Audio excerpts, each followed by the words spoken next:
This demonstration by Max Wilms and Andrew Armington will show how a simple electric motor works and functions. To make the motor spin or rotate, an electric current is run through the tightly wound coils.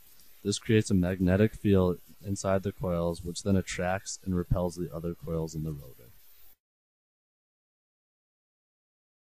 The brushes and commutator in the middle of the rotor cause the alternating current, which causes the rotor to move. As the splits in the commutator spin around, they will reach the brushes and then reverse the current, which changes the polarity of the coils.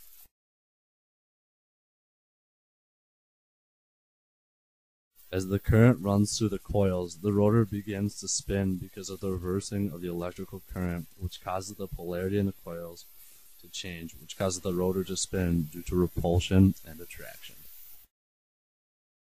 By adding a resistor, you can control the flow of electrons, which will result in varying speeds. The variation of speed is caused by making the electric current flow through different amounts of tightly wound coils in the resistor. So the more resistance there is, the slower the motor will spin, and vice versa.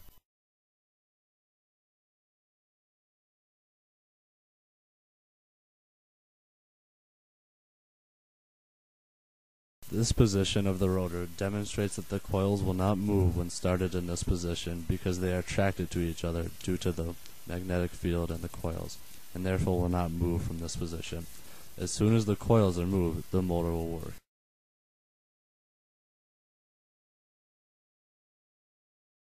This smaller motor uses the same concept as the previous motor to spin a rotor and shaft. Robotic arm is another larger scale model of the simple electric motor. Each action and movement of the robot is controlled by a small electric motor, like the one that was previously shown.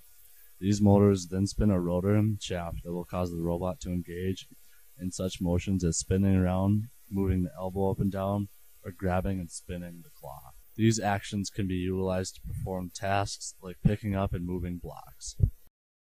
The robotic arm is only one example of how the electric motor is utilized.